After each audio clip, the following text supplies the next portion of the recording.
Hello, everybody, and welcome to Technology Today for April 13th, 2025. It's Season 2, Episode 15. I am Mayor Watt. I run ohmtown.com. That's that site over there. And over there is the Sentient AI's Visualizer, but they're not available for today's show. At least not yet. Not sure if they're going to be done with their business before they can come onto the set. But anyway, welcome to the show.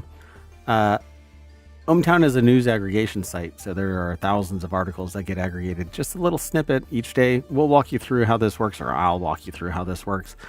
But if you go over and you sign up or sign in, you can be part of this. You can actually submit news to us, and we'll evaluate it and include it in the show. Perhaps it really depends on form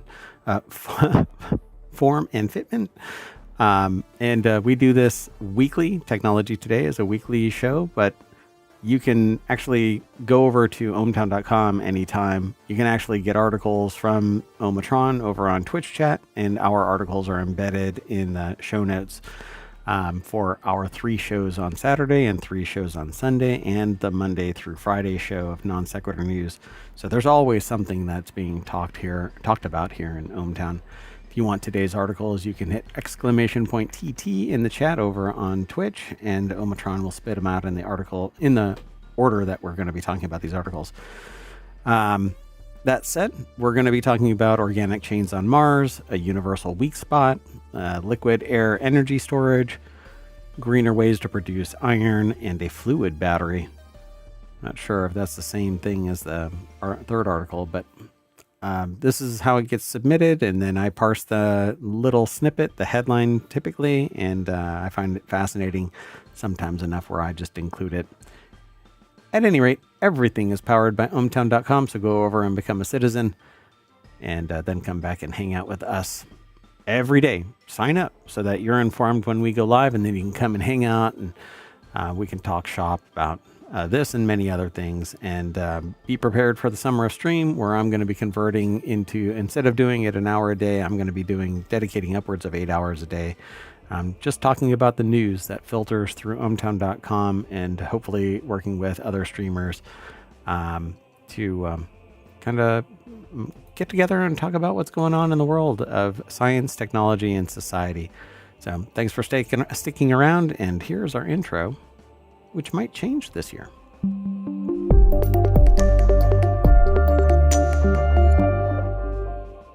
Yeah, I like the form of our intro because it's very dynamic and it's changing all the time, and I don't like things static. Even ohmTown has changed context over the years. I've actually been using this news aggregation service only for myself for over a decade, and slowly building up this idea of making it a community. And then in 2022, I opened it up for everybody else in January 1st, 2022. So now it's available to everybody. So go over and check it all out. I don't track anything. I don't have ads on the site. I use it for my information overload. And now I'm opening it up for everybody else to go and use. So go check it out. It's pretty simple. At any rate, here's what we're going to be talking about. So that is ohmtown.com right there. But then if you go into Technology Today, so Technology Today is over in Gadgets and Technology. See how there's 6 main categories? There's 50 channels. Each one of these is a show that I want to bring to ohmtown.com, streaming here on Twitch and YouTube, as well as shorts over on YouTube and TikTok. We have a Discord for each of the shows, and Patreon, and for 7 of the shows, we have podcasts. So if you're interested in just something, a very specific segment, then download just that podcast. Anyway, podcasts are growing. That said, this is what Technology Today looks like. I'm going to be building out new logos, so go and check that out. If you're interested in all of the news that's typically a deeper dive into technology and science, then that's where you want to be over at ohmTown. That said, the first article is about scientists that found a 3.7 billion year old organic chain on Mars that may point to life. They say here in this article, a stunning discovery on Mars has revealed the longest organic molecules ever found on the planet, carbon chains that could resemble building blocks of life as we know it, preserved for billions of years in ancient Martian clay. These molecules were uncovered by NASA's Curiosity rover and could point to a more chemically complex past. I'm hoping that this actually does identify that there is life on other planets so that we can do away with this idea that, oh, there's no life except on Earth, which I think is absurd. But I'm sure that the people that are poo-pooing the idea that poo-pooing the idea that there is life elsewhere, will sit there and go, well, it was meant to be bullshit. Anyway, CNRS over at scitechdaily.com put the article together. Preserved for billions of years in ancient. I'm merging all of it together. Ancient is ancient Martian clay. The molecules were uncovered by NASA's Curiosity rover. They say that the scientists from CNRS, along with collaborators in France, United States, Mexico, Spain, have detected the longest organic molecules ever identified on Mars. These molecules, carbon chains with up to 12 consecutive carbon atoms, resemble fatty acids, which on Earth are often associated with biological processes. Pretty cool. Longest long chain hydrocarbons discovered on Mars is what the little graphic says. So how did they make this discovery? Well, they drilled a hole. Much smaller than you think it is. The diameter of the hole is about 0.6 inches. The depth is about 2.6 inches. And somewhere in that, they discovered these long chain carbon or hydrocarbons. It was made using the SAM or sample analysis at Mars instrument that was co-funded by the French space agency CNES. SAM is part of NASA's Curiosity rover, which has been exploring Gale Crater since 2012. It's supposed to die a long time ago. But they published these findings on March 24th, 2025 in the journal PNAS, which I think is just horribly acronymed. But that's because I am a child. All right, let's keep on moving. The next article is over in Technology Today. A universal weak spot. Scientists solve decades-old cancer mystery. Cancer drugs that inhibit CDK7 rapidly shut down pathways responsible for cell proliferation within minutes.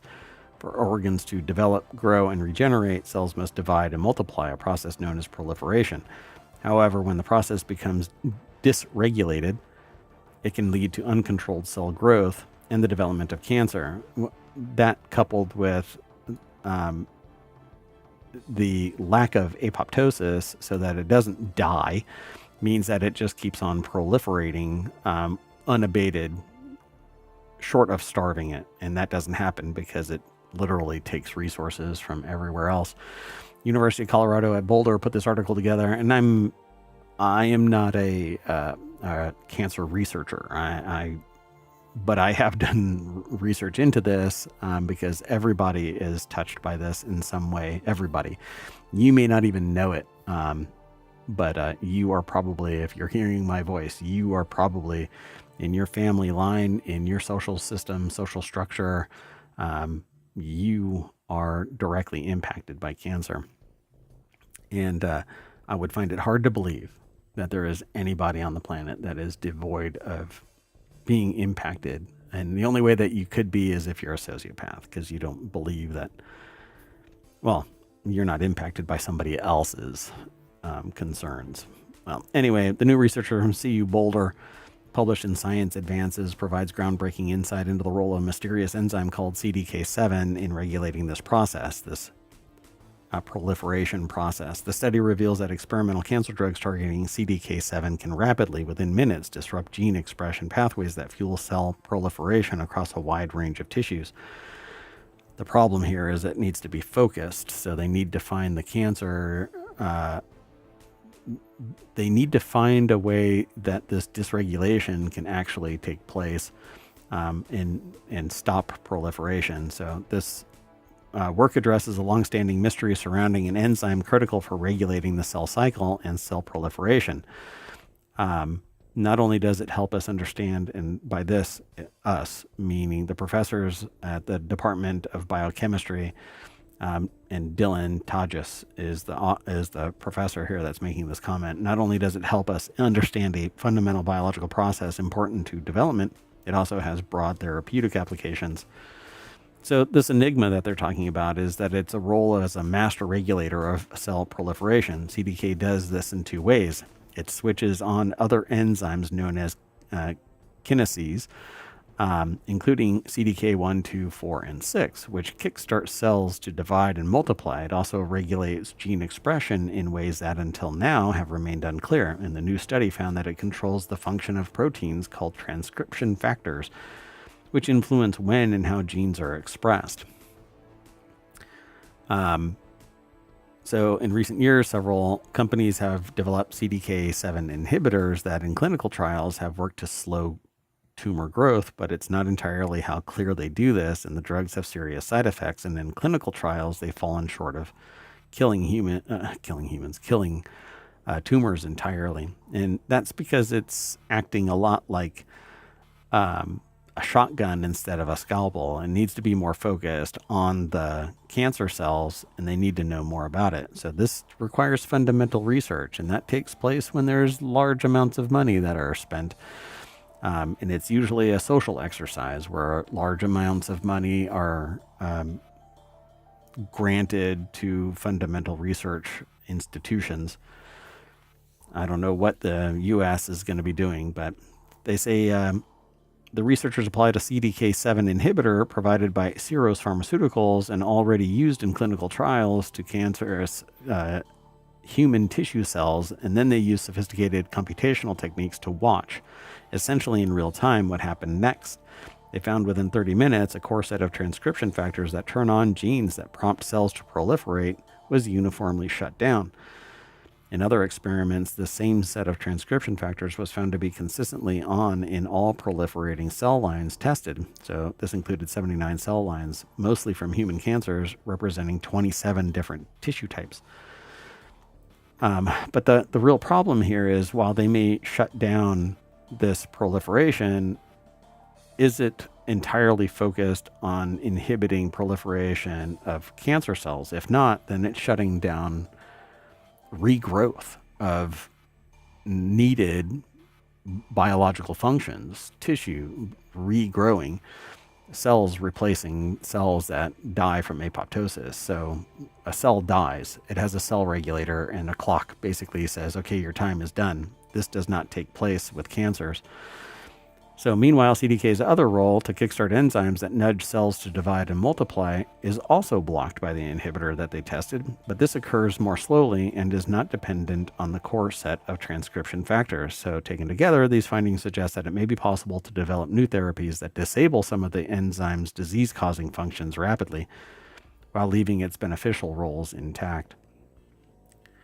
So they say, instead of essentially using a sledgehammer to shut down all CDK7 activities, it could be that you could shut down just a branch of its activities. But they're going to have to modify CDK7 and find out where it can actually bind to, and stop this proliferation of cancer cells. But I still think that it's, and they mentioned this thing, more important for tumor proliferation while minimally disrupting normal cell functions. So yeah, this right now is sort of still on the side of like a chemo, where it kills everything good and bad, and your immune system has to keep on fighting, and then your body's biological processes have to rebuild just in time for, another infusion of chemo, and that poisons you, but it's saving your ass, so it's beneficial at the same time. So I find this really compelling, and I hope that this actually continues to be researched. All right, this next article is over in Technology Today as well, using liquid air for grid-scale energy storage. As the world moves to reduce carbon emissions, solar and wind power will play an increasing role in electricity grids, although apparently there is some deregulation that's taking place here in the United States. We'll see what the extent of that is. But those renewable sources only generate electricity when it's sunny or windy. So to ensure a reliable power grid, one that can deliver electricity 24/7, it's crucial to have a means of storing electricity when supplies are abundant and delivering it later. The problem with today's grid is that it isn't stored in large batteries. It's largely sent to ground. When it's not consumed, it's sent to ground. And so there's this balancing act of generation and consumption. It's not stored anywhere. Now, there's large battery systems that are being put in place, but those expire and they're expensive, and they take a lot of babysitting. So it's crucial to have a means of storing electricity when supplies are abundant and delivering it later when they're not. And sometimes large amounts of electricity will need to be stored not just for hours, but for days or even longer. So in comes liquid air for grid scale energy storage. Nancy W. Stauffer over at Massachusetts Institute of Technology put the article together. It's over at techexplore.com. But they say some methods of achieving long duration energy storage are promising. For example, when with pumped hydro energy storage, water is pumped from a lake to another higher lake when there's extra electricity and released back down through the power generating turbines when the electricity is needed. But that approach is limited by geography, and most potential sites in the United States have already been used. Lithium-ion batteries could provide grid-scale storage, but only for about 4 hours. Larger than that, and the battery systems get prohibitively expensive and very, very large. So liquid energy storage, or LAES systems that have been built, so the technology is technically feasible. Liquid air, or air that is drawn in from the surroundings, cleaned and dried, and then cooled to the point that it liquefies and under pressure. You know what? I don't know if this last article is the same thing as the one that's up above. Anyway, the researchers have developed a model that takes detailed information on LAS systems and calculates when and where those systems would be economically viable, assuming future scenarios in line with selected decarbonization targets, as well as other conditions that may prevail in future energy grids. So basically, they want to cool this thing down and put it in various places where it's economically feasible. But there haven't been any conclusive studies on its economic viability. Would the income over time warrant the initial investment and ongoing costs? Well, they found that under some scenarios they've modeled, LAS could be economically viable in certain locations. Sensitivity analyses showed that policies providing a subsidy on capital expenses would make LAES systems economically viable in many locations. But this really depends on who and what and where, particularly administration, because it's going to take socially driven capital investment, federal level investment. And if protectionists are in place, you're not going to get anything that might be forward thinking, because they want to profit from the here and now, and even from the suffering that might be existing in a time where we could generate abundant electricity. Let's just take Enron back in the day. They literally, these psychopaths and sociopaths that were making money hand over fist, would joke about turning off power to grandma so that the rates would increase because of supply and demand mechanics. But when you're the one that's selling the weapons to both sides, yeah, you're an unethical piece of crap. But anyway, I jump on a soapbox from time to time, and I hope that you appreciate being a little bit more pragmatic and thinking about society as a whole, not just your particular silo. The next article, though, we're going to keep on moving. The next article is over in Technology Today as well. Scientists advance a greener way to produce iron. Process could help carbon emissions in the steel industry. University of Oregon chemists have brought a greener way to make iron metal for steel production closer to reality, a step toward cleaning up an industry that's one of the biggest contributors to carbon emissions worldwide. And it was published in ACS Energy Letters. If you can think of a topic, there is a journal that talks about it. Laura Hammers over at University of Oregon put this article together. It's published at techexplore.com. Well, this article is, but the research was published at ACS Energy Letters. Last year, UO chemist Paul Kempler and his team reported a way to create iron with electrochemistry using a series of chemical reactions that turn salt water and iron oxide into pure iron metal, which I'm not sure how that works, because salt water oxidizes iron. So in their latest work, they've optimized the starting materials for the process, identifying which kinds of iron oxides will make the chemical reactions the most cost effective. That's a key to making the process work at an industrial scale. Used in everything from buildings to cars to infrastructure, almost 2 billion metric tons of steel were produced worldwide in 2024 alone. Currently, the most fossil fuel intensive part of the process is turning iron ore, the oxidized form of iron that's found in nature, into pure iron metal. It's done in blast furnaces. You scrape the stuff off the top and you get pure iron at the bottom. Then you pour it into molds. It usually kind of crusts over, but then you break that off when you're milling it and processing it and coat it in oil so that it doesn't oxidize and ship it all around. So those reactions conveniently also produce chlorine, a commercially valuable byproduct. And how they want to do that? The process starts with salt water and iron oxide, which are cheap and available, and transform them into iron metal through a series of chemical reactions. And those reactions, like I said earlier, produce chlorine and a commercially valuable byproduct. When Kempler and his team began developing this process a few years ago, they developed small quantities of iron oxides from chemical supply companies. Those materials worked well in lab tests, but they didn't reflect the kind of iron-rich materials found naturally. So the team experimented with different kinds of iron oxides, and it was clear that some worked much better than others, but the researchers weren't sure what was driving the difference. So was it the composition, size, etc.? So in lab tests, the difference was striking. When the really porous particles, we can make iron really quickly in a small area. The dense particles just can't achieve the same rate. So we're limited in how much iron we can make per square meter of electrodes.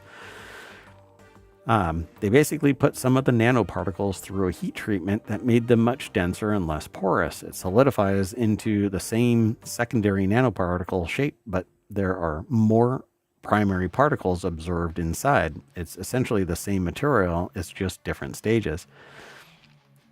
So the faster rate of reaction of the porous particles means that the initial capital cost can be recouped faster, translating into a lower final cost for the iron product, ideally low enough to be competitive with commercial conventional methods.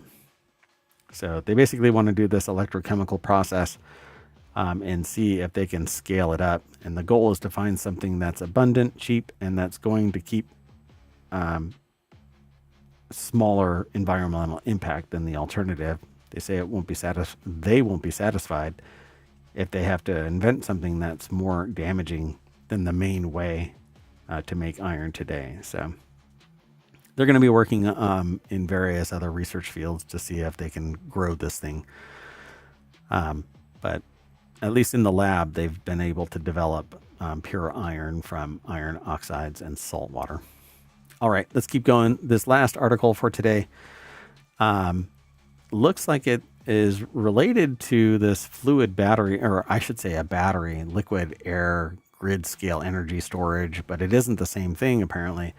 A fluid battery that can take any shape. The article is over in TechnologyToday at ohmtown.com, but it's sourced from, well, we'll get to it. Using electrodes in a fluid form, researchers at Linköping University, I don't know if I'm pronouncing this correctly, Linköping, have developed a battery that can take any shape. The soft and conformable, not comfortable, it might be comfortable, but anyway, the soft and conformable battery can be integrated into future technology in a completely new way. Their battery has been published in the journal Science Advances. The article is over at Tech Explorer. Linköping University put the article together, and there is your flexible, very hyper flexible battery. Looks kind of squirrely to me. This is the kind of thing that it looks like it could be injected into any shape, and it'll conform to whatever it is that it's being injected into. And we do this in packaging. Right now, you can basically put a bag inside a box, and it can have stuff in it inside the box, and they just spray foam into this bag, and it just fills up the entirety of the box. And if you do it right, it doesn't swell and burst and all that. It just settles down. But it's pretty neat. It looks like it can be squeezed into any shape. The texture is a bit like toothpaste. The material can, for instance, be used in a 3D printer to shape the battery as you please. This opens up for a new type of technology. It's estimated that more than 1 trillion gadgets will be connected to the internet in 10 years' time. In addition to traditional technology such as mobile phones, smartwatches, and computers, this could involve wearable medical devices and insulin pumps, pacemakers, hearing aids, etc. But it's really all about extending the footprint of the battery so that you don't have this hard pack battery. And if it's flexible, it can take better shock, whereas a solid battery can be punctured easier. This might be able to flex inside a protective layer. I don't know the full extent of this, but they say fluid electrodes have been tested in the past, but without any great success. At the time, liquid metals such as gallium were used, but then the material can only be functioning as an anode and has the risk of being solidified during charging and discharging, basically losing its fluid nature and in part losing its efficiency, its effectiveness. So the researchers at LIU campus Norrköping have instead based their soft battery on conductive plastics, conjugated polymers, and lignin, a byproduct from paper production in trees. It's the stuff that holds the fibers together. The battery can be recharged and discharged over 500 times and still maintain its performance, and it can also be stretched to double the length and still work just as well. So this is pretty brilliant. So they say it isn't perfect, but it's shown that the concept works, but the performance needs to be improved. The voltage is currently 0.9 volts, but that depends on how big it is, I would suspect. So now they're looking at other chemical compounds to increase the voltage. One option that they're exploring is the use of zinc or manganese. All right, we'll get it done. I want to see this thing replacing lithium ion. Hopefully it's not as explosive, but they don't really talk about that in the article. At any rate, we are going to recharge our batteries, and that's going to bring us back to the front page of Technology Today over at ohmtown.com. Go over there and become a citizen. Please sign up, sign in, come back and hang out with us on YouTube chat and on Twitch chat. Leave a comment, like, subscribe, download the podcast. There's one for each of the weekly shows. This is Technology Today, and one for Non Sequitur News, which is the daily show that takes place every day. On Saturday and Sunday, though, Non Sequitur News is the compilation of that day's 3 shows. So on Saturday, it's... my brain just went blank. Reality Hacker, Wanted, and the Continuity Report. And today's 3 shows are WarCrafters, Technology Today, and FourWheelTech. So they all get combined into the Saturday and Sunday editions of Non Sequitur News. And then Monday through Friday, we have the 1-hour show. So go and check it all out. I hope you enjoy the show. It's all about introducing people to science, technology, and society, and giving some context to it and showing how everything is connected and you can't escape it. We are all intimately tied together through science, technology, and society. And we've been doing this now for 3 years, and this is the 4th month.